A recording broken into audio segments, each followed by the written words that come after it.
So now we're just really going to be focusing on alcohol in these last several slides for this learning plan. So alcohol, it's legal, of course. It's been around for thousands of years. I think it would be fascinating to be able to take a look back into history and really determine who was that first person to notice something fermenting like fruit fermenting or grain or whatever and drink that first sip of some type of alcohol and what their thought was at the time, and how it really got to really take off and be part of so many different cultures around the world. So it's been around for thousands and thousands of years. And of course, alcohol has many different types of meanings in our lives. So sometimes we use alcohol to celebrate a champagne toast at somebody's wedding. Many times when we want to celebrate any type of occasion, we celebrate by having a drink together. So it does have a lot of social meaning too, which I think personally makes it really difficult for the person that has alcoholism to abstain because you just want to be part of the group. You want to be celebrating the way that everybody else is. The problem is that the person who truly has alcoholism, they can't stop at just one or two drinks. They are compelled to keep drinking until the point of intoxication. Whereas if you don't have the illness of alcoholism, you can have one or two drinks or even three, and you can quit. You don't need to keep drinking and drinking and drinking until you are completely intoxicated. So it is really a very interesting, again, brain-based illness. So alcohol initially has it's a sedative, but it initially has kind of that feeling of euphoria. So people do call it a social lubricant. If somebody is shy or has anxiety around other people, like social anxiety, they may find it easier to tolerate social situations, talking to other people, going to parties, if they have some alcohol. It just helps them to relax a little bit. And that being able to relax a little bit around people kind of goes along with decreased inhibitions. But depending on the amount of alcohol consumed, some people have such decreased inhibitions that they do and say things that they normally would not do if they weren't intoxicated. So some of those things that they say or do can get them into a little bit of trouble or maybe a lot of trouble, depending on how, what exactly they say and how it affects their behavior. So, it can be if it decreases your inhibitions a little bit to the point where you're comfortable talking to people, that's great. But if it decreases your inhibitions to the point where you are married and you are flirting with and saying sexually provocative things to other people, not such a good thing.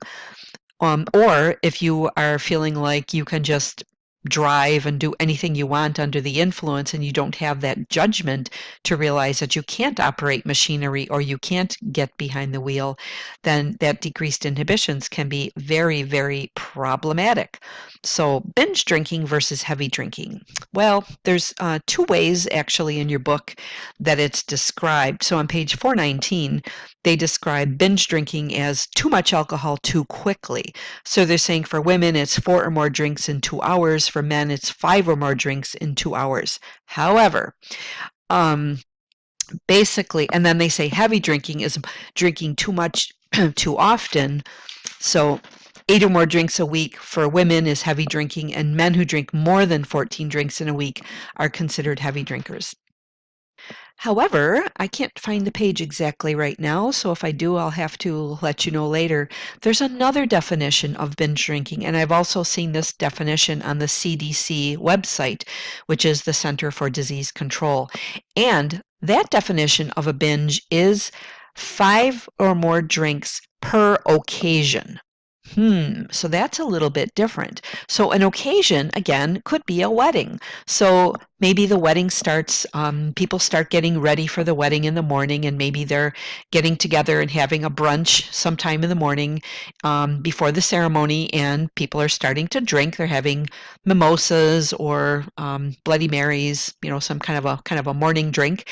And then perhaps, after the ceremony, of course, during the reception, there's usually a cocktail hour followed by open bar and drinking all through the evening. People are drinking when the band is playing as people are dancing. So literally, you could have easily 5 or more drinks per that all-day occasion.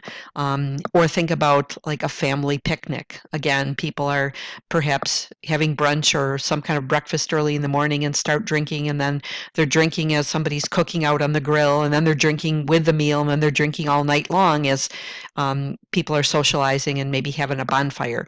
So, and you think, well, if you space your drinks apart, you really may not even feel intoxicated. So in a 9 or 10 hour all day event, maybe you've had 4 drinks or 5 drinks, and you've spaced them apart, so you don't even really feel like you have had too much to drink.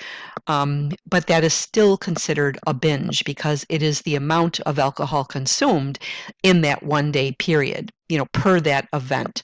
So that adds a little bit of a different feel to what a binge is, because I really truly believe that most people feel that if they're at an all-day event like that and they have 5 drinks and they're spaced apart every 2 hours, maybe they're having a drink, they really don't feel that it's a problem. However, if that were a daily occurrence, then that would be constituting heavy drinking, and that certainly could be very problematic to be having that many drinks per day, even if they're spaced apart and that person never really feels that they're under the influence. So that's still detrimental to your body. So, intoxication and withdrawal. So, intoxication certainly is what you feel when you're under the influence of alcohol. And later on in this PowerPoint, I do have a graph of basically, point 1, point 2, whatever a person's alcohol level might be, and some of the side effects, some of the actual effects of feeling intoxicated, what that would really look like. And then we're going to be looking at withdrawal, because that happens when somebody who is a heavy drinker, so they're drinking really pretty much on a regular basis, when they cut back significantly or they stop drinking, they're going to experience withdrawal. So we're going to look at the CIWA tool, which is what we use to assess the severity of their withdrawal symptoms. Some other things we kind of have to think about with alcohol is the way it affects a person if you are more muscular versus if you have more body fat. So usually men have more muscle mass and females have more body fat. And so therefore, women have less body water. And because muscle contains 75% water and body fat contains about 25% water. So when alcohol enters the body, it diffuses uniformly into all body water. But because women have less water to dilute the alcohol, their blood alcohol concentration actually becomes higher. Women also have a lower levels of the enzyme alcohol dehydroxygenase, and that's the primary enzyme responsible for breaking down alcohol in the body. Women have more hormonal fluctuations, so that could be something that kind of comes into play, and that can affect the rate of alcohol metabolism. And then we also have to just think in general, other things that can affect your intoxication too would be if you have food in your stomach or not. So if you have not eaten for hours, you have no food in your stomach, you're not eating while you're drinking, you're definitely going to experience those effects much quicker than if you have just eaten a meal or you're eating a meal along with drinking your alcohol. So that's certainly going to be another factor that's going to affect you. And a larger size person versus a smaller size person, the alcohol is going to affect them differently also, again, based on that body mass. So I think that's all I want to say on this slide. So nursing process. So we're always thinking about things that we're going to be assessing. And of course, when we're looking at the family, we have to look at the effect on the family, not just codependence and enabling type behaviors, which I talked about already, but just the general effects on the family. Is the family functioning? How are they functioning? Are they all walking on eggshells because they don't want to get the person who has problems with alcoholism upset. So are they, you know, are they functioning at their highest level, or are they not functioning very well at all because of the person that uses alcohol? So lots of different things to look at there. We have to always do that self-assessment because, again, our own personal feelings can come into play when we're looking at people that have issues with alcoholism. So, and especially if you have your own personal experience with that, it can definitely color the way that you view people with this addictive disorder. On page 419, down at the bottom, there is a kind of a yellow table. It's the DSM-5 criteria for alcohol use disorder. So basically describing that problematic pattern of alcohol use leading to clinically significant impairment or distress manifested by at least two of the following within a 12-month period. So it's taken in larger and larger amounts over a long period than was intended. Persistent desire or unsuccessful efforts to cut down or control alcohol use. So they might want to change their pattern of drinking or stop drinking, but they just can't seem to do it. A great deal of time is spent in activities necessary to obtain alcohol, use alcohol, or recover from its effects. So that is huge. We'll often see people in the hospital that will tell us that the only thing that they do no other activities, hardly even taking care of themselves with bathing and dressing. But basically, they get up in the morning, they are tremulous, they need their alcohol immediately in the morning to function. So they have to somehow get that alcohol, drink it, um, and then recover from its effects. And it's just a never-ending cycle, sometimes to the exclusion of other activities. So for sure, a person who is that far along in the disease process isn't going to be even able to go to work. And honestly, sometimes people don't even hardly get out of bed. They just are. This one man described just getting up in the morning and being really sick and then trying to drink the alcohol, maybe sit into a chair for a while, and then, well, when they felt kind of evened out, they could maybe walk to the nearest liquor store, come back, and just, keep drinking all through the day and evening. And then the next day, the whole process starts over again. So they're not even really functioning, doing any other types of activities. They do have strong cravings or urges to use alcohol, and it results in a failure, again, to fulfill major role obligations at work, school, or at home. And the alcohol is used in spite of having persistent or recurrent social and interpersonal problems. So it may be the thing that broke up their marriage, but they're still going to continue to use. I actually remember one patient in the hospital that basically told the hospitalist that if he had to choose between his life, saving his own life, or alcohol, he would choose the alcohol. So that's how strong that these cravings are, and sometimes the denial of the effects on their life. Recurrent use in situations where it is physically hazardous. So again, people that are driving under the influence. When I first moved to Wisconsin, I was pretty much shocked when I would read in the paper about people having their third, fourth, fifth, or more DUI. I was shocked because in New York State, that wouldn't be. And I kept asking my husband, why in the world, how do people get to that place where they can continue driving and they've had that many DUIs? I don't get it. So again, part of that is maybe our little bit of our culture of acceptance, but just that people recurrently are getting behind the wheel under the influence or operating machinery. And also that they're continuing to use alcohol in spite of having physical or psychological problems. So in other words, if they're developing cirrhosis of the liver, if they're developing cancer, peripheral neuropathy, or any of the host of bodily effects of alcohol. And then, of course, as part of the nursing process, we're going to be forming nursing diagnoses, and I have a whole a separate slide based on some nursing diagnoses that are very typical for people with alcohol issues, and then we're always wanting to identify goals, we certainly want as a goal to help the person to, I mean, the patient really needs to be involved in setting the goals. We can't set the goal for them because, of course, the goal would be that they would stop drinking and they would be able to comply with medication and therapy or whatever support systems are needed for them to stop. But we really have to include them in the goal because we're not going to be successful if we just set a goal for them. So that's an important part of that, figuring out what the outcomes are. And of course, we do want them to stop drinking and to be able to use the support systems and therapy and possibly medications to be able to accomplish that.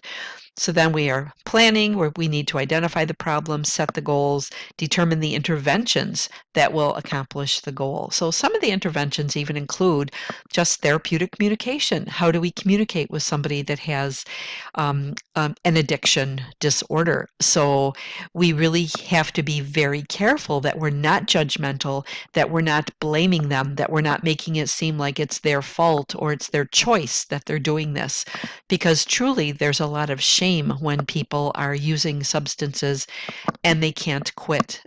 They feel hopeless. They feel helpless. They really feel like a failure as a person. So we really don't want to reinforce that. We really want to try to draw on their strengths and be neutral and matter of fact, but also sometimes we need to be a little confrontational, but in a way that just gets them to think about their alcohol use. I mean, you can say to somebody who is using alcohol, tell me about some of the consequences or the difficulties in your life that you've had because of your alcohol use. See if they can come up with anything. And if they say, no, I really haven't. It's all because my wife is a nag and that's why the marriage fell apart and she really wasn't the right person for me anyways. I mean, they're going to go into a lot of denial and rationalization. But, we can kind of think about that in our own mind and still confront them in a kind way to try to help them to look at their situation a little bit more realistically. So we have to look at when we're making our assessments, what is a drink? So you're probably thinking, oh, come on, really? What is a drink? Well, a drink is 12 ounces of beer, and that's 5% alcohol content. There are higher alcohol content beers out there. I don't know what the highest alcohol content is. But anyways, we hear that in reports sometimes that a person is drinking however many high alcohol content beers. So that would be greater than that 5%. And 12 ounces is basically a can of beer or a bottle of beer. But there are different sizes of cans and bottles of beer available. So we have to take that into consideration too. If somebody says, well, I only drink 3 beers a day, maybe they're 3 40-ounce beers or larger. I don't know even, again, what's the largest? I don't really drink much, so I don't pay attention to those things. But maybe some of you know, what is the largest size of beer that you can get? It's certainly larger than a 12. I know there's 40-ounce, but I think there's even higher amounts than that. So when somebody tells you they have 2 beers, we really need to find out how big is the beer.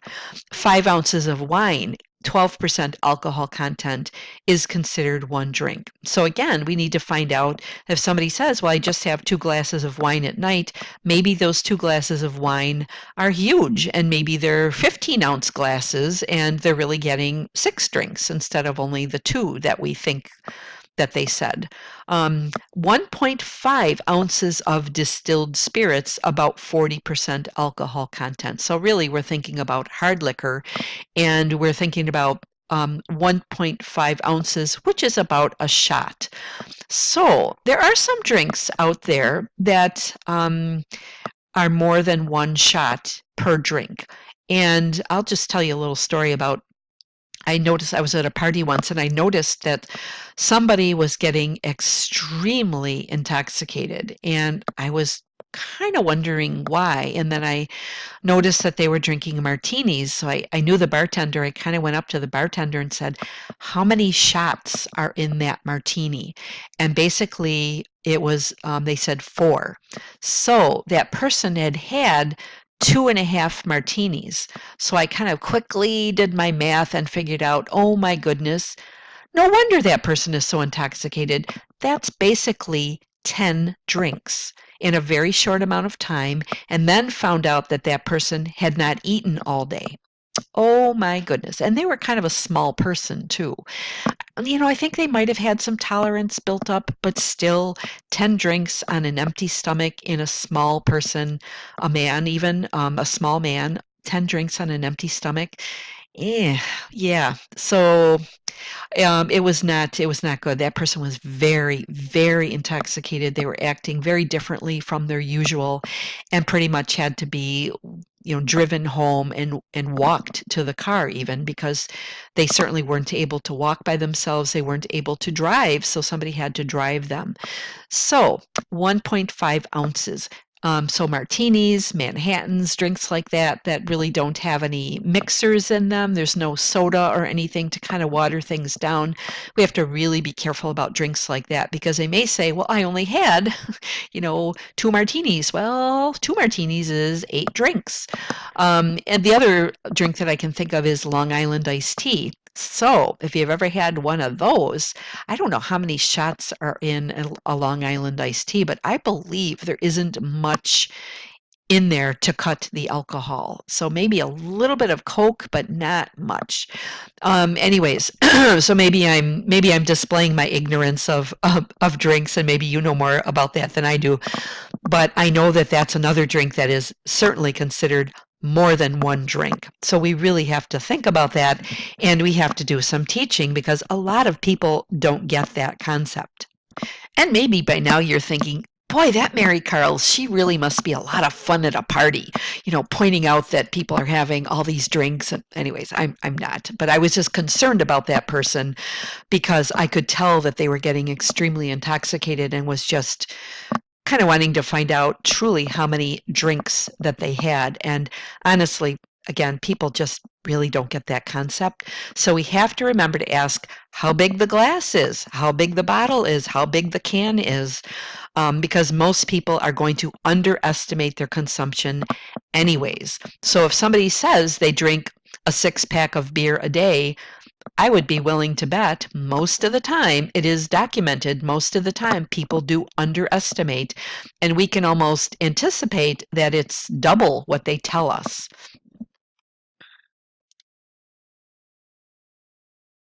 So, oh, I didn't mean to click ahead. Darn it.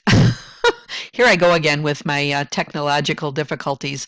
But anyways, the idea is that we really have to make sure that we try to get as close to an estimate of what that person is drinking as possible. It can be really difficult. The other thing I want to throw in right away too, as far as when we're thinking about alcohol, we truly do think about wine, beer, and hard liquor. But there is something um, probably in your cabinet, somewhere in your cupboards, if you bake especially, any of the extracts that you use for baking is basically the same as a shot of hard liquor. So your vanilla, your what else? Almond extract, vanilla, um, anise, lemon extract. There's all different types of extracts out there, and it is basically like very similar to a shot of hard liquor. So, interestingly enough, I just read an article called Why Don't You Buy Vanilla Extract in a Liquor Store? Because it's basically the same proof as vodka or rum, but we buy it in the supermarket.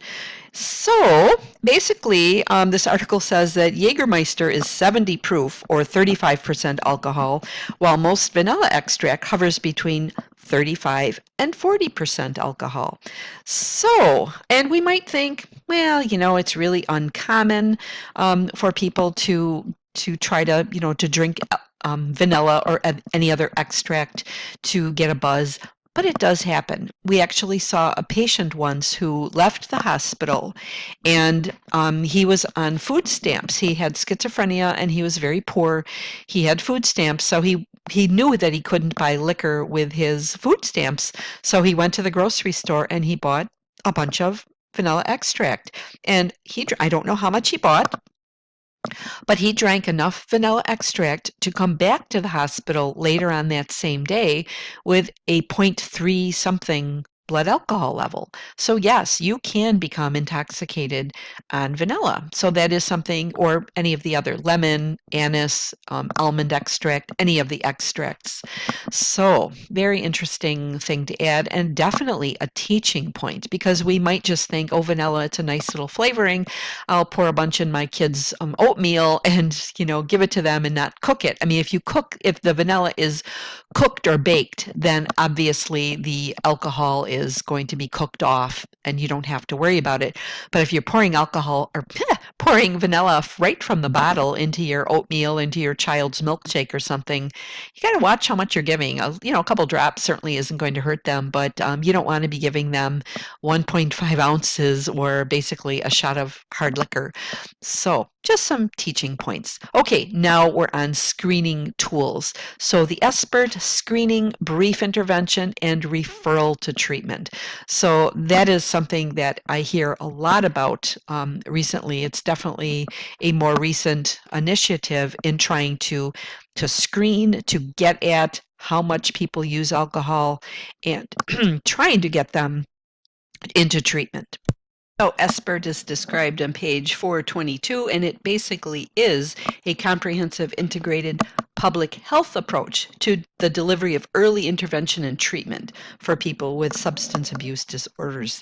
Audit, alcohol use disorders identification test, the CAGE is 4 questions to identify alcohol abuse, and the CAGE aid is the same questions as CAGE, but it adds drug use to alcohol because sometimes people are dependent or use or abuse more than one substance.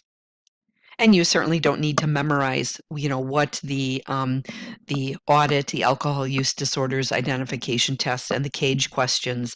You certainly can just kind of read through those. You're not going to need to memorize those, but those are just screening tools that we use to kind of try to figure out if somebody has a problem or not. And the TACE is tolerance, annoyance, cut down, and eye opener, very similar to the CAGE aid.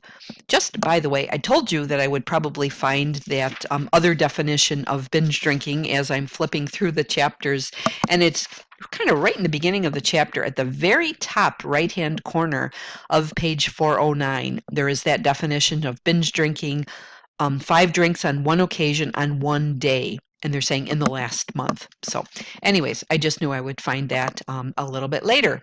So alcohol intoxication. So at 0.02, slow motor performance, decreased thinking ability, altered mood, less able to multitask. So 0.02 really isn't very much. I mean, when we think about less than 0.08 as being the legal limit for drinking. So you can, if you're at a 0.08, then you are driving while intoxicated.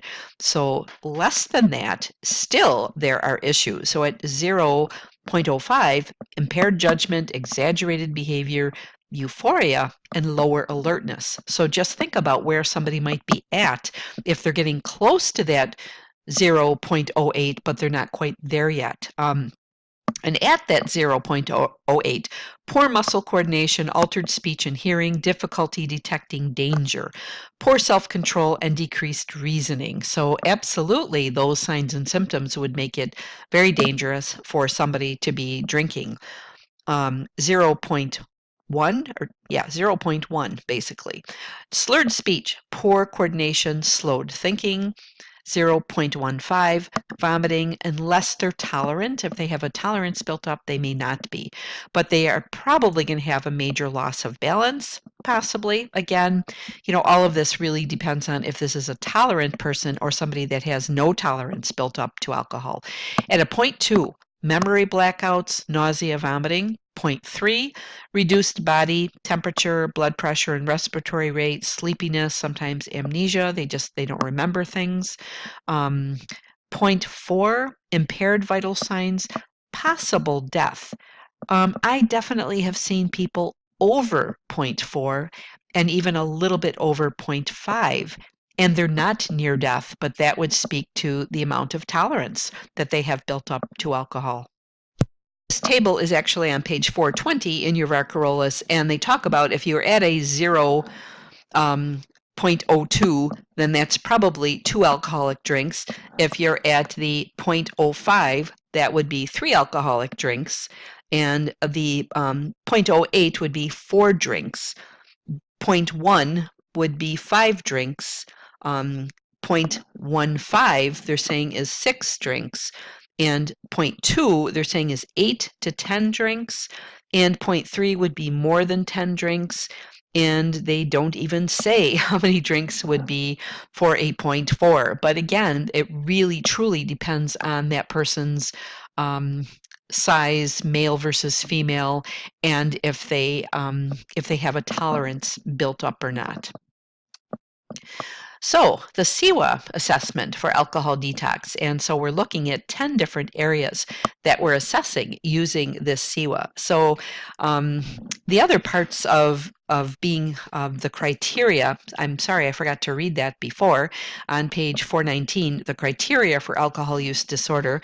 I didn't let my eyes look up to the rest of the top of that page, but in that orange kind of golden table, basically then developing that tolerance and then withdrawal is also part of the DSM-5 criteria for having that alcohol use disorder. So we are definitely assessing for SIWA in the person that drinks on a regular basis. We wouldn't do a SIWA if somebody came into the hospital and they really don't drink on a normal basis at all, but perhaps they just had a binge, like a one-day binge.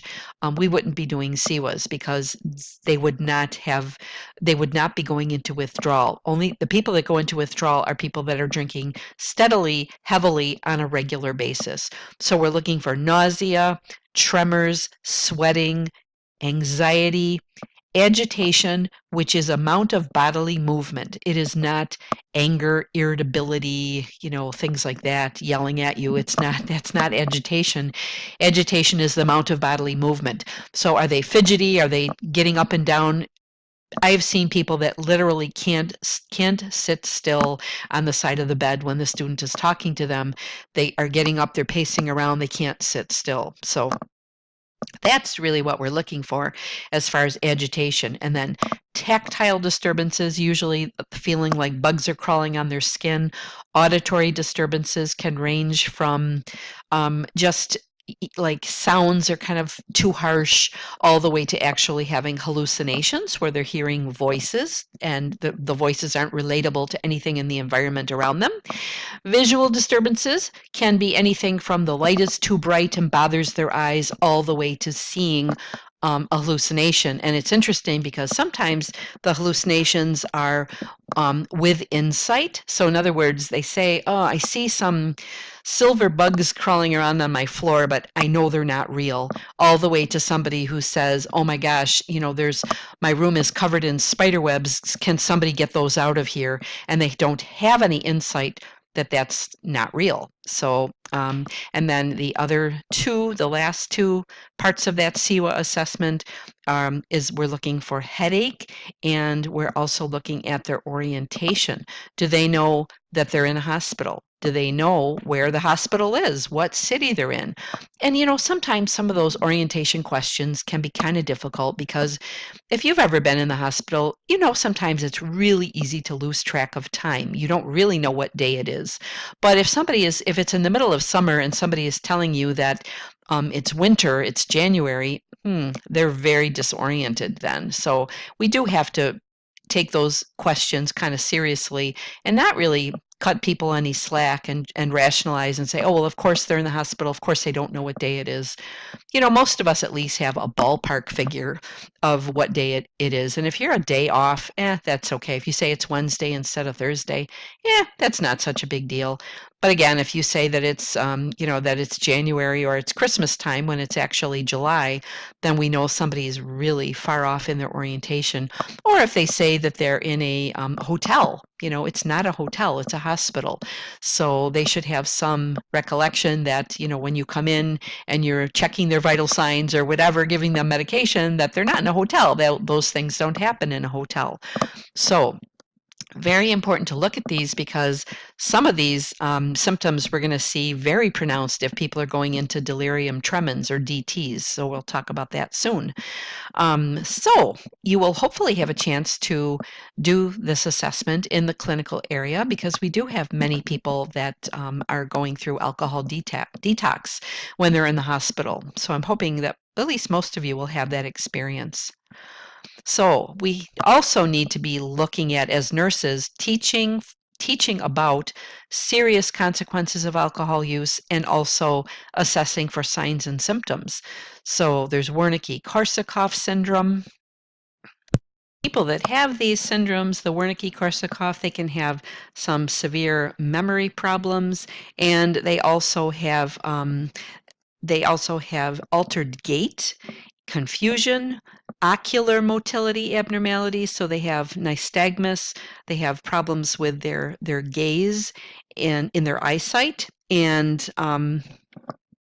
they may have sluggish reaction to light and also unequal pupil size.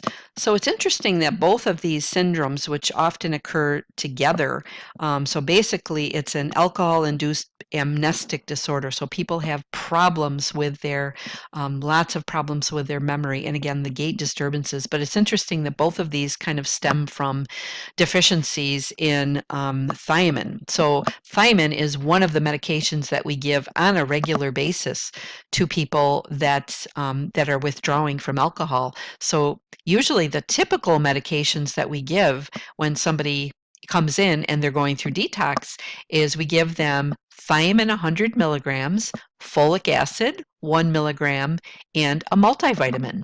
And so we might think, they're just vitamins. What good do vitamins really do?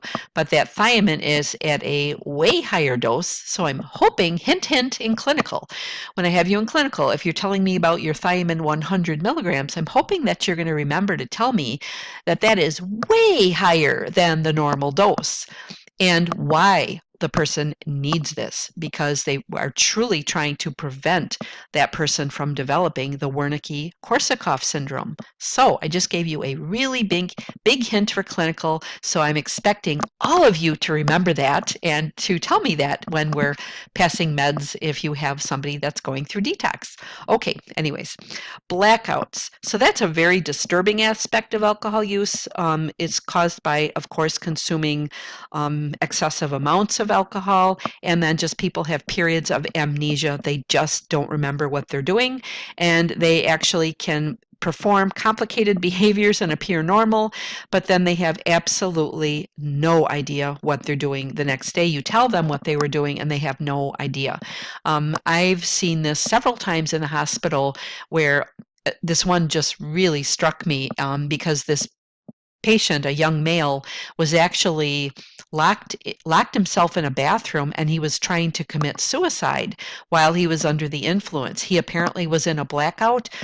His friends, broke the door down and got him to the hospital. So now he's admitted to the mental health unit. The next day, he sobers up and he says, I'm not suicidal. I can't believe I was actually doing that. And I don't remember exactly what he was doing, if he was trying to cut himself or hang himself, whatever it was a fairly complex task that you would think you wouldn't be able to do under the influence. But in that blackout state, he actually was trying to commit suicide and the next day got discharged because he wasn't suicidal at all. That was just something that happened while he was very intoxicated. So, so again, teaching to patients. Sometimes people don't realize that they can do things that they wouldn't normally do while they're under the influence. Another serious complication could be fetal alcohol syndrome if the woman is drinking while she's pregnant, because that alcohol inhibits intrauterine growth and postnatal development. So the baby has a smaller head, facial abnormalities, limb and heart defects. So, and probably Tammy taught you about that in health promotion, I would guess. But anyways, so that is definitely a consequence. And of course, all of these consequences we have to think really require us to do a lot of teaching. Peripheral neuropathy. I can remember this one patient who insisted, he was so angry. He was probably, about the same age that I was a few years ago even. So he was in his 50s, and he was very much hunched over and looked like he was in his 70s, and he had a great deal of difficulty walking, like very, very difficult, almost needing a wheelchair, that bad. I think he might have been using a walker the last I saw him, but he was so angry because he really wanted the doctors to figure it out. He said he was in denial. He said, nope, this is not from my alcoholism. There's something else causing my legs I can't feel my legs. I can't walk very well. There's something else causing this. And he was really mad that the doctors weren't able to figure it out. It was peripheral neuropathy directly related to his heavy drinking. So, stopping alcohol will prevent further deterioration, it says in the book. However, I know that this gentleman actually ended up in a nursing home, to me at a young age, in your mid 50s, he was probably about that age when he ended up in a nursing home. It's possible he could have had some improvement then, because then he was no longer able to have access to drinking. Or, well, you sometimes can have access to some alcohol in a nursing home, but you hope that in his instance that they wouldn't be giving him any alcohol.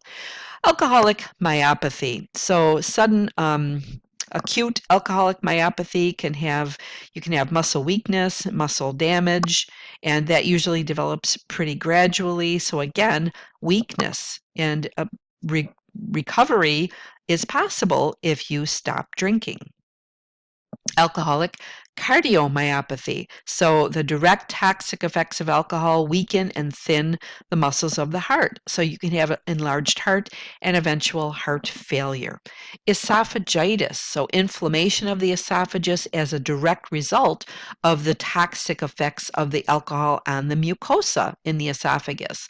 And just think about the vomiting related to alcohol overuse also kind of contributes to that condition, and people can actually develop distended veins. So maybe you've heard of esophageal varices, and those veins can actually, so it's like varicose veins in your esophagus, and you can imagine what a problem would be if those were to rupture. So the person can actually bleed out, and that's a medical emergency. Gastritis. So again, alcohol's a toxin. It irritates and it erodes the muscle, the mucosal stomach lining. And so people usually that have gastritis have nausea, vomiting, loss of appetite, belching, bloating, and that's basically damage to the stomach lining. And that can lead to ulcers and bleeding. So again, could be very much a medical emergency. Pancreatitis. So some symptoms of that can be abdominal pain, nausea, vomiting. Those are kind of the major symptoms of acute pancreatitis. So again, if that person that has the acute pancreatitis, if they stop drinking, it's very possible to reverse the condition if it's caught early, but it can become a chronic condition, and then the person experiences malnutrition, weight loss, and diabetes. So, withdrawal of alcohol in the chronic condition still might help to reduce some of those inflammatory episodes and allow for better control of the diabetes. So even if somebody has long-standing pancreatitis, we should still be encouraging them to stop drinking because it will improve their health. Alcoholic hepatitis. So that's probably the one condition that you are, cirrhosis and hepatitis, probably two conditions that you're most familiar with. And we tend to think about, alcohol wrecks the liver. You get, hepatitis, cirrhosis. Those are the common things we're thinking about. So I do hope that it's eye-opening to see that there are other aspects of our physical bodies that are very affected by alcohol. So hepatitis, alcohol gets processed by the liver and produces highly toxic chemicals. So abusing alcohol over an extended period of time can result in a very diseased and inflamed liver. The hepatitis actually only occurs in a minority of users, but the symptoms would be appetite changes, dry mouth, weight loss, nausea, vomiting, pain or swelling in the abdomen, jaundice, fever, confusion, and fatigue. So those are all things that we should be looking for. And then cirrhosis of the liver, slowly progressing disease, and the healthy liver tissue is replaced by scar tissue, and then eventually the liver can't function properly because the scar tissue blocks the flow of blood through the liver. So that slows down processing of nutrients, hormones, drugs, and naturally produced toxins. So cirrhosis is actually the 12th leading cause of death. And some symptoms that we would look at would be easy bleeding and bruising, itching, jaundice, ascites, leg edema, weight loss, confusion, spider-like blood vessels on the skin, petechiae, and testicular atrophy. So no treatment is going to cure cirrhosis or repair the scarring. Liver transplant might be the only option for somebody, but honestly, again, we have kind of an ethical dilemma when we think about that, because they truly want to make sure that if somebody is on the list for a liver transplant, that they are motivated and they have stopped drinking. I think they might have to be alcohol-free for about 2 years before they would be able to get that transplant because, again, ethical issues, and you wouldn't want to give um, a liver to somebody, a transplant to somebody, if they're not motivated to change and they are likely to continue drinking and probably damage their new liver. Yeah, again, just lots of aspects to that we really kind of have to think about. I still remember when I was a student, I took care of a woman with cirrhosis of the liver, and I remember the ascites was just unbelievable. I had never seen that before, and this woman was really very, very thin, just skin and bones, and but her abdomen looked like she was 9 months pregnant. And sometimes people have to get Sorry, I got interrupted there, but so many times people have to have a peritonesis to draw off the fluid from their abdomen, and sometimes it's amazing that you're drawing off, liters of fluid from that person's abdomen. Leukopenia. So when there's liver damage, alcoholism may cause low white blood cells due to vitamin deficiencies, low protein intake. Many times when people are using alcohol on a very regular basis, as in the disease alcoholism, they really aren't eating appropriately. So some of the vitamin deficiency is based on just lack of intake, and other aspects of that have to do with just the absorption of their nutrients if they are eating. But I can remember there was a patient once that told one of my students that their meal was their alcohol, and it was their pork chop in a bottle. So the bottle of vodka, that was the patient's pork chop in a bottle. So in other words, they weren't eating, they were just drinking in place of eating. So sometimes we'll see deficiencies because of that lack of intake. And of course, low white blood cells predispose people to infection and disease. So we're looking for peritonitis and gingivitis, fatigue, weakness, fever, abdominal pain. Thrombocytopenia. So that's a complication of liver cirrhosis characterized by low platelet count. So the consequence of that would be we're looking at extensive bruising, petechiae again, and prolonged bleeding from cuts.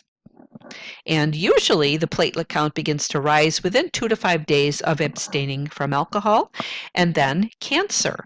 We might not think about cancer as having a direct correlation with alcohol use, but I think I just saw an article the other day that said that research is really pointing in this direction more and more. So it really is. Alcohol consumption is a major risk factor, especially for head and neck cancers.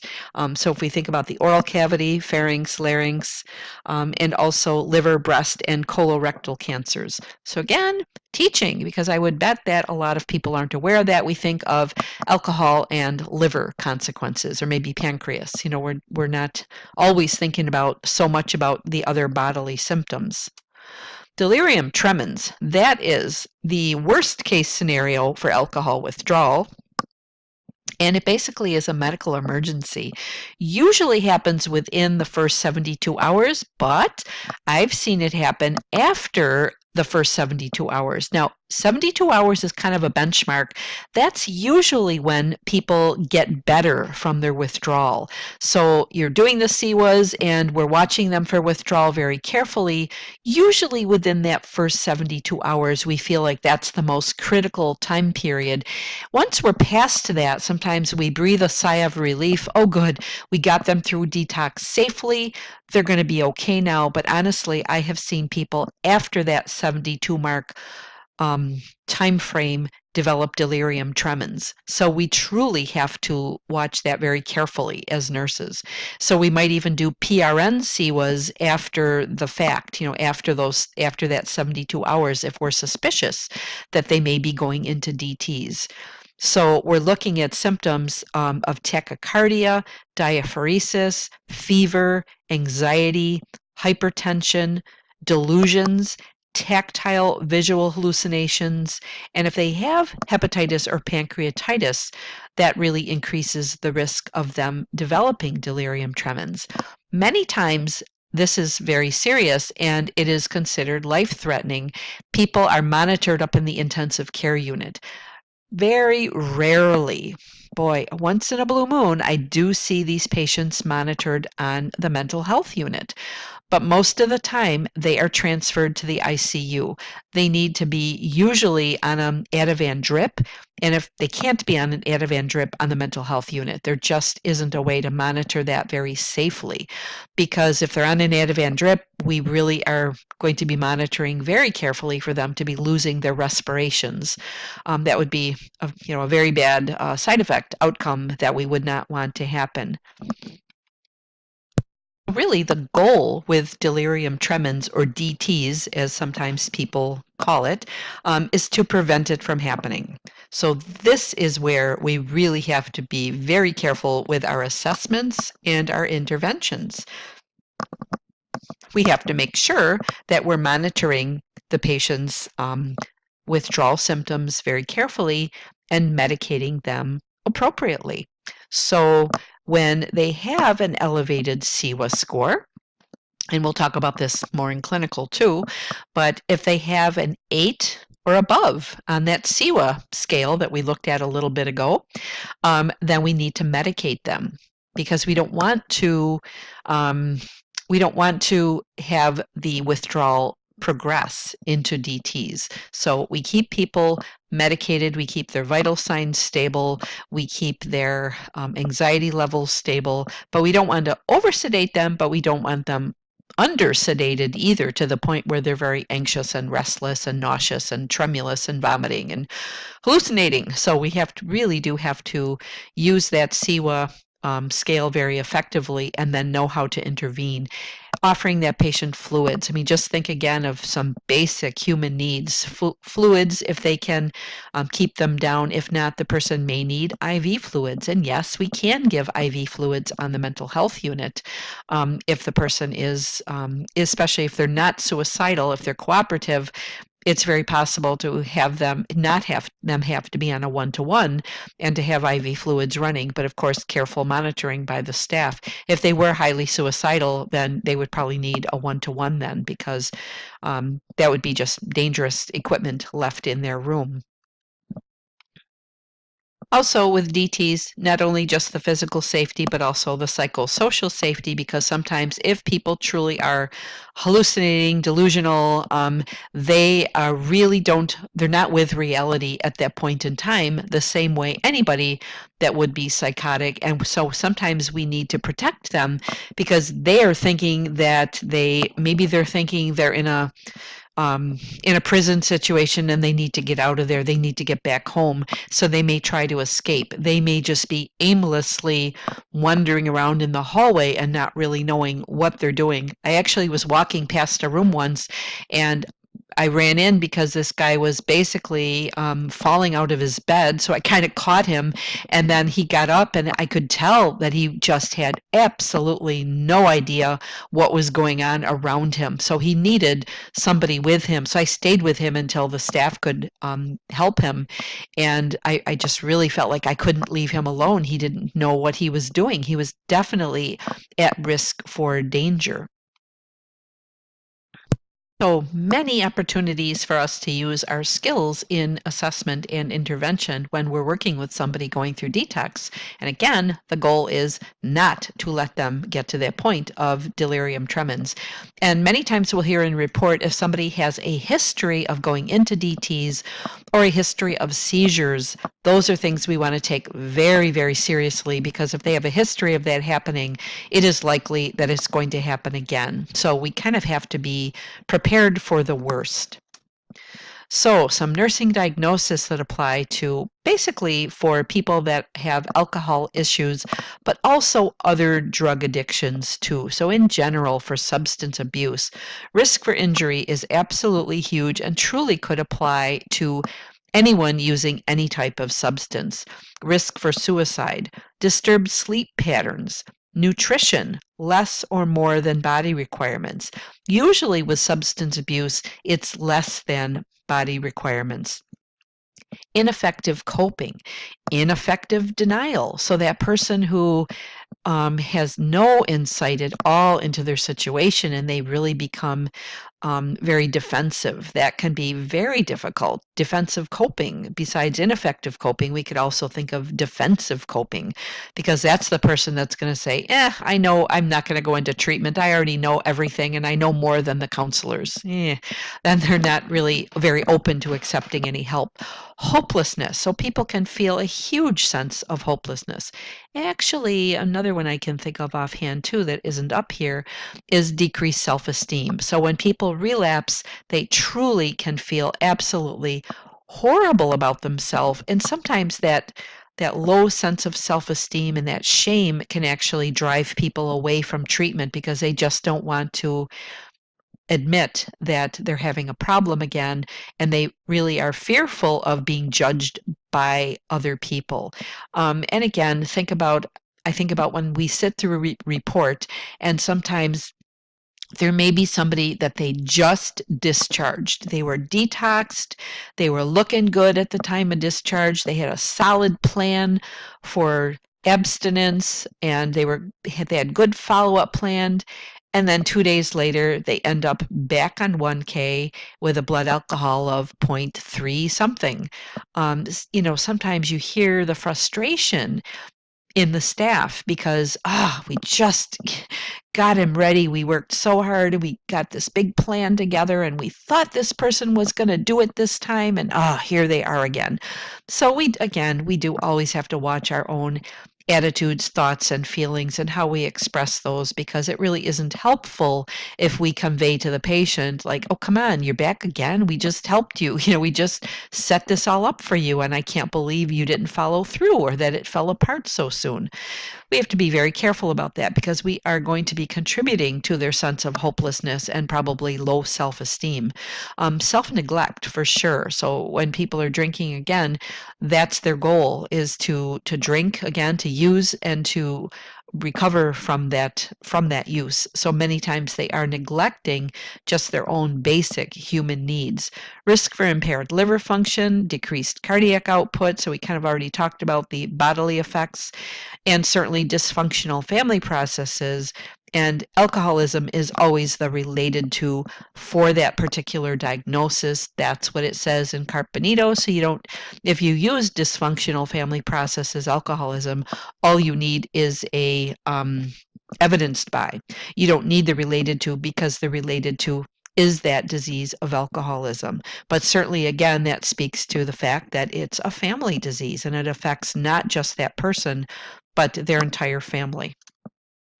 Nursing process, so the implementation, so the interventions, promoting safety again and sleep. So very basic first line interventions, and of course, good nutrition and hydration. And of course, we have to monitor and make sure that we're paying attention to their nausea. Sometimes patients minimize their symptoms of the SIWA because they want to get out of there and drink again. So they may say, oh no, I'm just not a breakfast eater.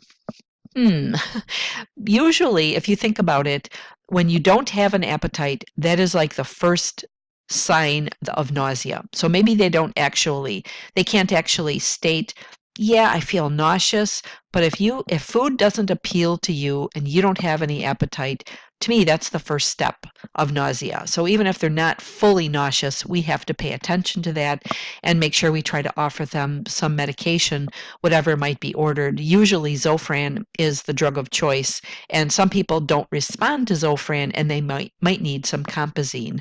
So if the Zofran isn't really doing anything, the person still isn't interested in eating or drinking anything, then perhaps we need to get an order for some Compazine. Hydration, offering them nutritious foods and fluids and making sure that they're not nauseous and they're not going to be vomiting. Support for self-care, hygiene, they may need, again, like the person with schizophrenia or depression, may need some encouragement to get into the shower. And of course, we have to balance that with, are they safe to get into the shower?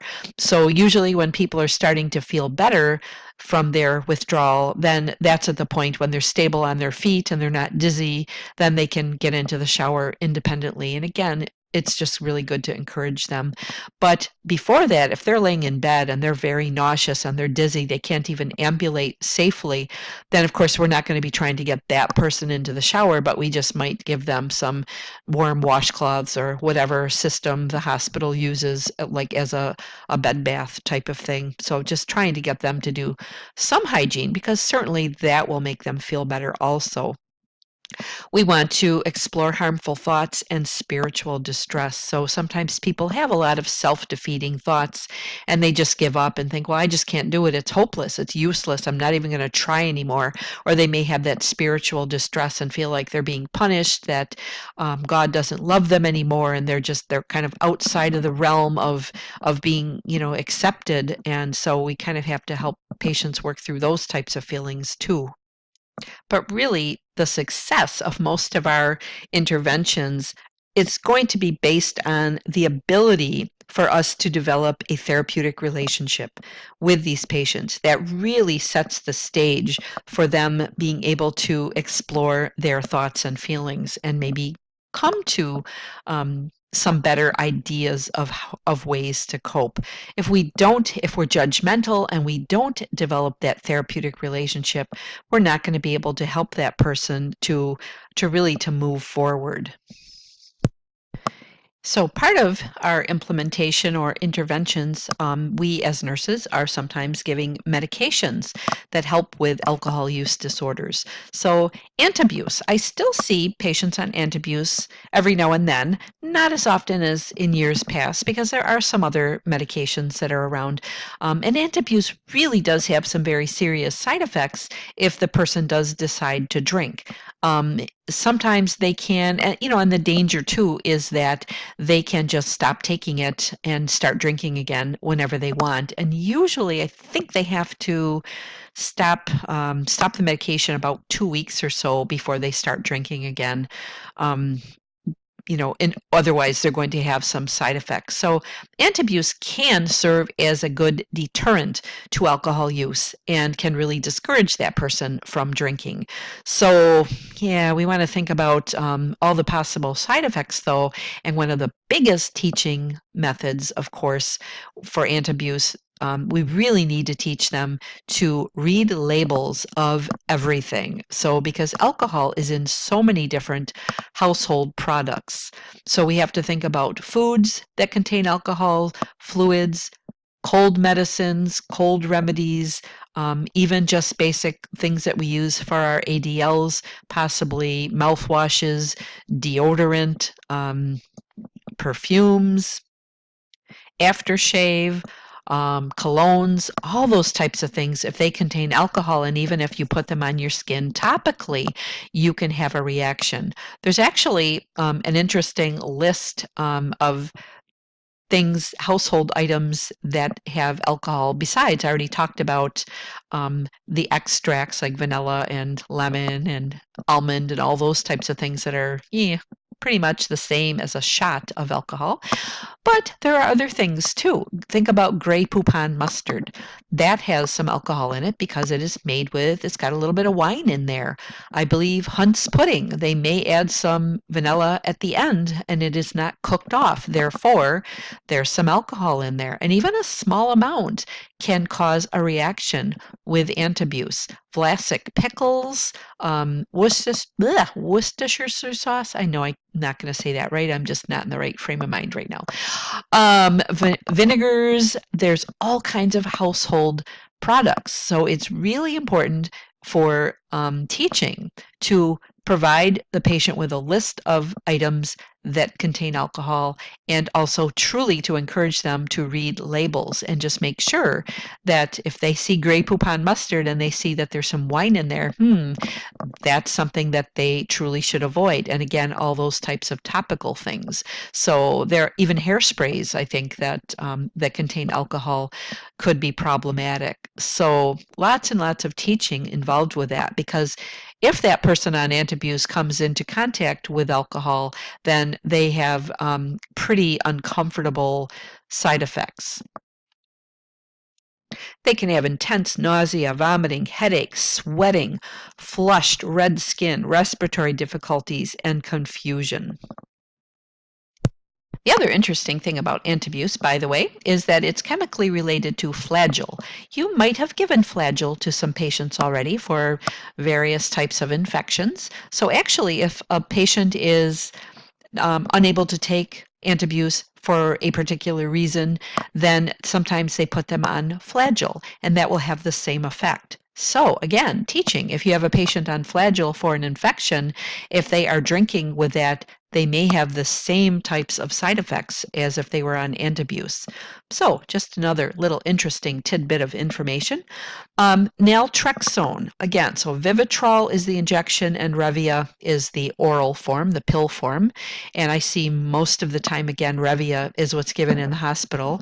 So that basically is for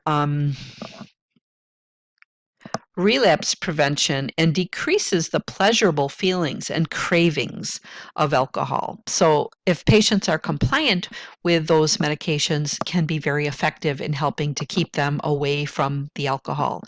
Camprol, I do see that ordered pretty frequently, and that's basically, again, a medication used for relapse prevention, can kind of decrease some of the cravings.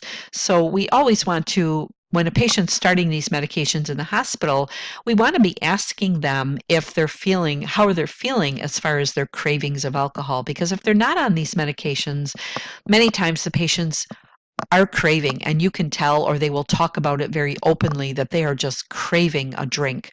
And the Camprol will reduce that. So those are some questions that we should be asking as far as our assessment of the effectiveness of those medications. Ativan, Librium, Valium are used for withdrawal. Most of the time we see Ativan, it is shorter acting. They used to use Librium. However, Librium has a longer half-life and sometimes wasn't as effective as Ativan for withdrawal. Valium has a longer half-life also, and there are certain doctors from the Milwaukee area that if they prescribe the medications for the patients on 1K, sometimes they are prescribing Valium for withdrawal. But basically, they're all benzodiazepines and so have pretty much the same basic effect. Tegretol can be used for withdrawal, phenobarb and clonidine. Most of the time, I have not seen those medications used specifically for withdrawal. Tegretol might be to help with mood issues if the patient has mood problems or seizure issues, and phenobarbital also can help to prevent seizures. Clonidine, most of the time, I have not seen that used for alcohol, but I usually see clonidine used for opiate detox. So there's a nice table on page 425 in purple that kind of outlines some of these medications. And the one thing that they highlight too, as far as the Ativan, Librium, and Valium for withdrawal, is basically they do talk about the CEWA scale to assess And really, we don't we only use that to assess 8 or above. We are giving, usually it's 2 milligrams of Ativan every hour. So when you do that initial CEWA assessment and you get a 9 or even an 8, you have to medicate and give them 2 milligrams of Ativan. And then you have to do the full assessment 1 hour later. And if they're still 8 or above, you have to give them 2 more milligrams of Ativan. So yes, you could be giving quite a bit of Ativan in a short time frame if they need it every single hour. And along with that CEWA assessment every hour, we're also looking at their vital signs. Even though the vital signs aren't part of the CEWA score, we're always looking at that in terms of safety. Are we safely able to give this medication? Is their blood pressure, are we bottoming them out? Or if their blood pressure still was pretty high and maybe their CEWA was barely an 8 or maybe it was a 7, maybe if their blood pressure was really quite high, we would kind of bump up their CEWA score to an 8 in order to give them some Ativan to help calm down that blood pressure issue. But again, if the person is not responding to those medications for withdrawal and they're developing DTs, more than likely they're going to end up in the intensive care unit. So again, we're following that nursing process. So the advanced practice nurse might be using something called FRAMES, which is a brief intervention. So it stands for, I hate acronyms, but because I think we overuse them, we have so many, it's hard to remember what they all mean. But anyways, giving that person feedback, having them take responsibility, giving them advice to change, offering them a menu of treatment options, being empathic, that type of communication, and self-efficacy. In other words, trying to get that person to understand that they have what it takes to be successful in stopping drinking. Counseling, relapse prevention, and psychobiological interventions, medication. So the advanced practice nurse might be able to be prescribing some of the medications that we talked about. But I'm going to come back to relapse prevention also for a minute because that's something that we can also work with patients on. So think about all of the different types of situations where it might be hard for that person to not drink alcohol. So there's a lot of cue-induced cravings. So in other words, we're in Wisconsin, think about camping or think about fishing, some very typical types of events that we enjoy in this state, or going to Packers games or Brewers games, anything like that. And we kind of automatically have an association with drinking. So somebody might think, oh, I can't go camping because we're going to be sitting around a campfire and everybody's going to be drinking beer. What am I going to do? Or I can't go to Brat Days in Sheboygan because it's a big beer fest. What am I going to do? Everybody's going to be walking around with a beer. So it's that type of thing, trying to help that person to problem solve as to how can they go to that event and avoid drinking, or how can they maybe substitute a different event that they would find more just as enjoyable, but not be so tempted to drink. So we really do have to think about all those different types of cues that maybe help people to drink. The other thing could be just somebody's daily habit. Like sometimes think about smoking, and sometimes people will light up a cigarette and have a cigarette with their first cup of coffee in the morning. So it's that type of thing. You associate one with the other, and so it might be hard to give up one without the other. So just trying to help people to look at their habits and change some of their behaviors that lead them to substance abuse. And then, of course, we're always evaluating the effectiveness of the treatment plan. Truly, we have to not only do an ongoing evaluation of the patient's progress, and maybe we have to tweak our goals here and there, but we also have to maintain an ongoing evaluation of our own thoughts and feelings, and if we're having any kind of countertransference reactions. So the care continuum for somebody with substance abuse disorders. So this could relate to alcohol and it could relate to other drugs too. So usually the very first stage is detox.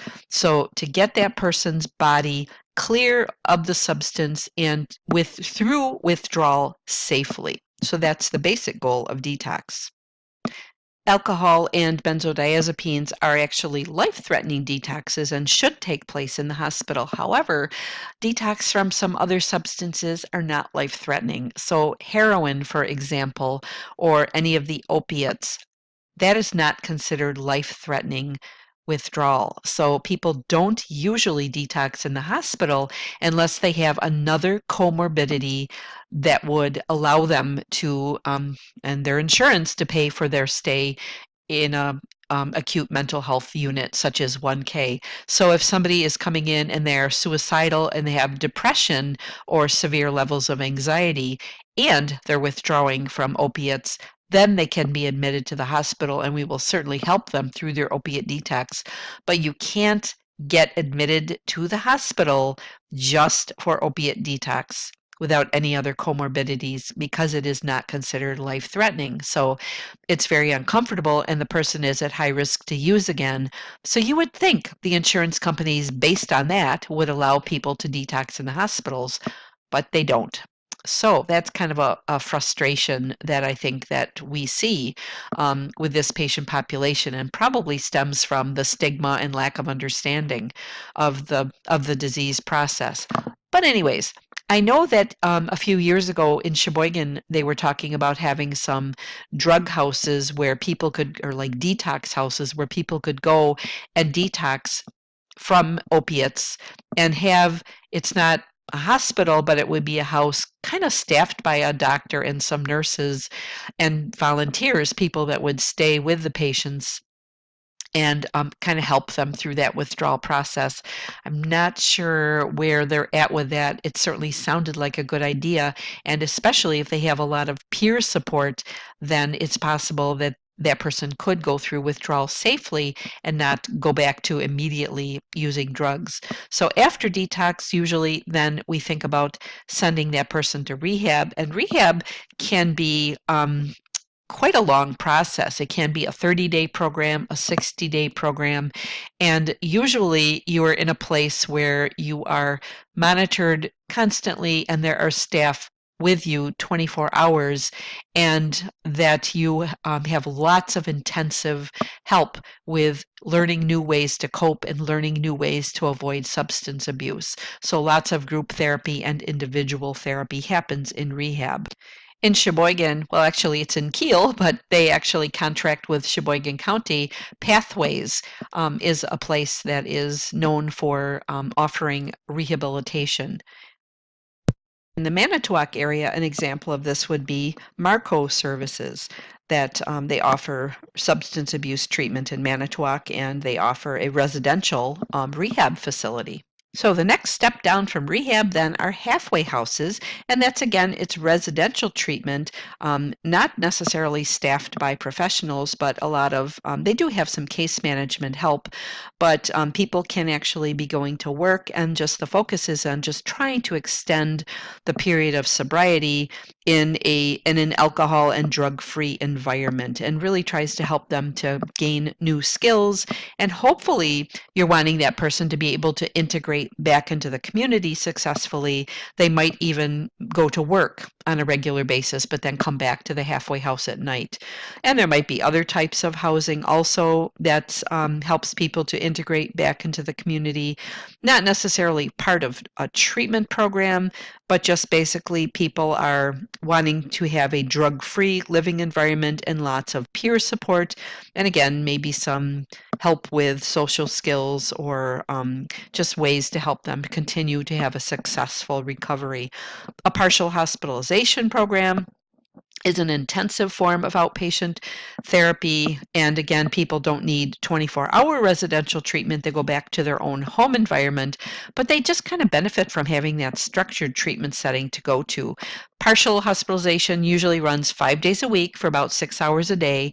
There's programming all throughout the day, again, individual and group therapy, and Sheboygan has a partial hospitalization program associated with Aurora, and they do have a partial hospitalization for other mental illnesses, and they also have an AODA, so alcohol and other drugs of abuse program also. So it's kind of like a job, very intensive treatment, and again, just to really try to bolster that person's coping skills and helping them to have a successful integration back into their life without drugs and alcohol. So partial hospitalization now, they're living at home in their own environment, versus the other ones are obviously, we're going from the highest level of care to the lowest level. So so far, detox, rehab, halfway houses, and other types of housing are all other places that that person is going to go and live. Partial hospitalization, they are at home. Intensive outpatient, they are also at home. It's a little bit less intense than partial hospitalization. Usually it's a couple days a week, like maybe 3 days a week, Monday, Wednesday, Friday. So it's not like partial hospitalization, it's like less intense than that. So it's 3 days a week instead of 5 days a week, but again, provides structured individual and group therapy and really helps people to problem solve and continue to work on ways that they can remain sober. So as far as outpatient treatment then, so really partial hospitalization on down is the start of outpatient treatment. So now we've talked about partial hospitalization and intensive outpatient, or IOP as they like to call it. And now just regular outpatient treatment is really the least of the structured, and that might be once a week, every other week, just like a typical, like you go to a counselor or therapist maybe on a weekly basis. So you have lots of time in between to be, to be doing things. So either to be working or to be working on ways to, to stay away from drugs and alcohol. But again, you're in your own environment, and it truly is the least intense of all of these outpatient things that we've talked about so far. But it is still treatment with a professional. Alcoholics Anonymous is basically a 12-step program, and it is a peer-led program. It's not led by health professionals. So now that's the lower end of the continuum, basically are ways that people kind of work in self-help groups to work with their symptoms of drug addiction or alcoholism. Besides Alcoholics Anonymous, of course, there's Narcotics Anonymous, Gamblers Anonymous, Overeaters Anonymous, and they're all kind of 12-step programs and work pretty much in the same way. It was founded in 1930, so that is it's been the oldest program that's around. So some people don't like the 12-step program. It just, for some reason, it doesn't resonate with them.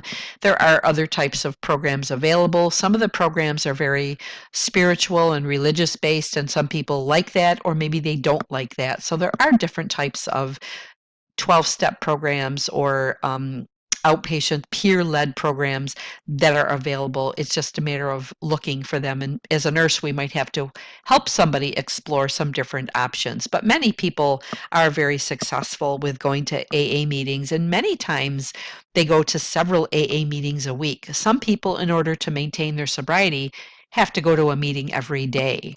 And some people might have to go, 4 or 5 times a week in order to maintain their sobriety and that needing that support and encouragement from other people. I think another thing that's just kind of interesting about Alcoholics Anonymous is that if you look in any city in the United States, you can probably find meetings that are held almost any hour, every single day of the week, almost every hour of the day and evening, because, to accommodate people's work schedules. So we don't ever want to have the excuse, oh, I couldn't make an AA meeting because I work full time. Well, if you work full time day shift, there are AA meetings in the evening. If you work second shift, there are AA meetings during the day. So, or if you're retired and it doesn't really matter, then you can kind of pick. But I don't know that there's AA meetings like during the nighttime, like during the night shift. So that I'm not sure of. But perhaps in a very large city, there might be, again, to accommodate people that work different types of hours. Relapse prevention. So to maintain their long-term sobriety, everybody really has to prepare for, again, and anticipate the possibility of relapse. So again, thinking about planning for certain situations, like a wedding is coming up, a camping trip is coming up, you're going to the Brewers game with a bunch of friends. So trying to use healthy adaptive coping mechanisms and stress management so you can kind of address your triggers and deal with those, because there will always be threats to people's sobriety. And it's interesting, I'm just reading page 427 at the bottom, the very last sentence under relapse prevention. It talks about that there might be apps for smartphones that offer a way to monitor behavioral patterns for relapse clues. So, in other words, that the person can kind of self monitor. So, technology really, truly can be a wonderful thing. So, a couple of case study questions now. So, we have Ahmed, age 23, is admitted to your psych unit with a dual diagnosis of both major depressive disorder and substance abuse disorder. So, what are some of the risk factors for the substance abuse, and what added risk factor does the comorbidity contribute? So truly, if you go way back to the beginning of this PowerPoint, we looked at lots of different risk factors. So we have to think about his home life, his genetics, his family history, what stressors he has, and then having that comorbidity of depression. Again, many times people do self-medicate, and some of the difficulties they have with their neurotransmitters in their brain can kind of predispose them to both of those illnesses. And the next study question is thinking about what are some negative consequences that he may experience because of his substance abuse.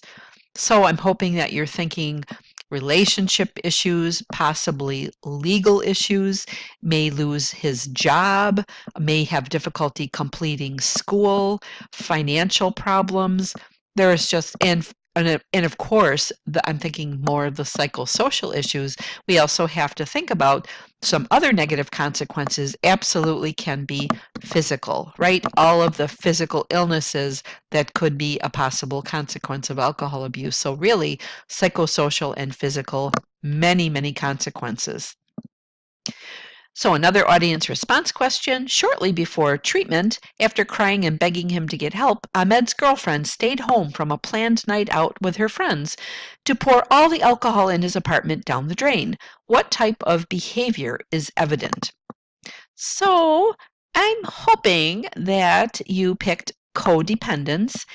And again, I know the way that those things are kind of described in the book, seems to be a little bit of overlap, but enabling really makes it easy for the person to stay addicted and easy for them to use. Like if she had given him some money that he really didn't earn or deserve, and she knew he was going to go out and buy alcohol, that would be more enabling. But she's pouring it down the drain. He really should be pouring it down the drain himself if he's committed to stopping drinking. So it really is a codependent behavior.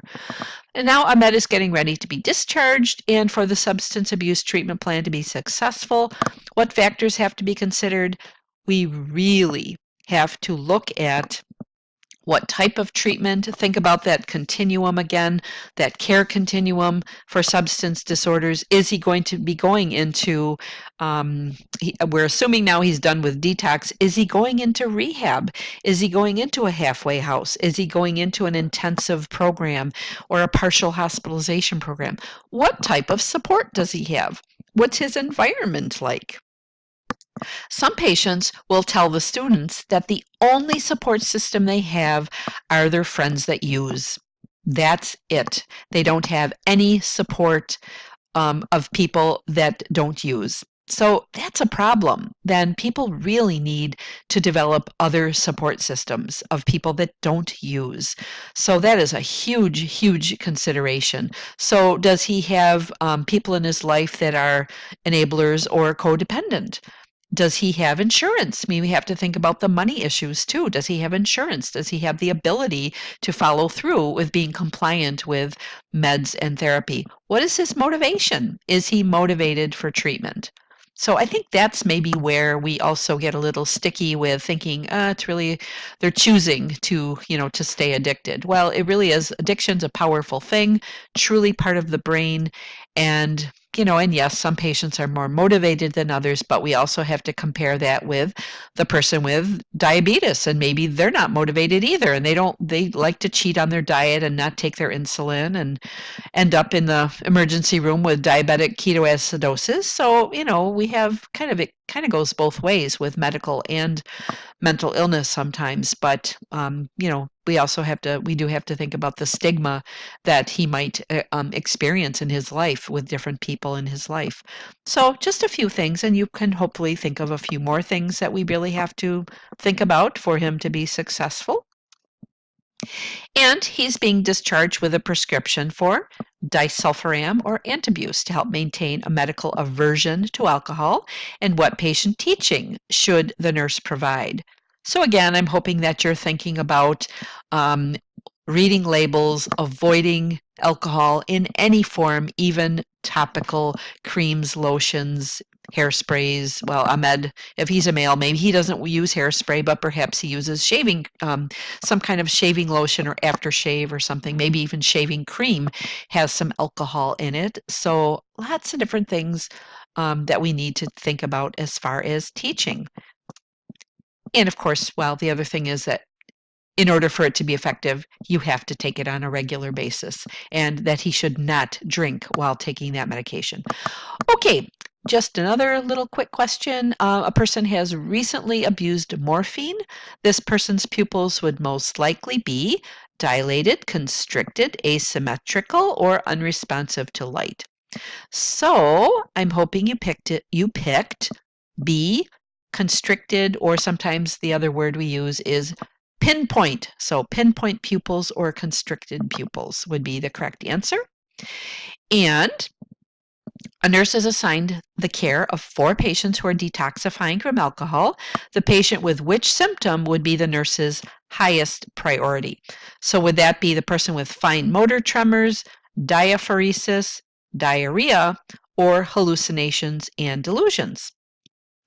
Well, I'm hoping you picked D, hallucinations and delusions, because that could mean that the person is developing delirium tremens, which again is possibly life-threatening. They most likely need to go up to the ICU and be on an Ativan drip. So that would be the highest priority. Community resources. So last but not least, we always want to advocate for the patient to use their community resources. There are lots of resources out there. And again, Alcoholics Anonymous is kind of the most popular one, but there are others available. And as part of Alcoholics Anonymous, there are other subgroups like Al-Anon, Alateen, and then Nar-Anon, which is Narcotics Anonymous, which is very similar, Gamblers Anonymous. They all are kind of, and I believe there's also an Overeaters Anonymous.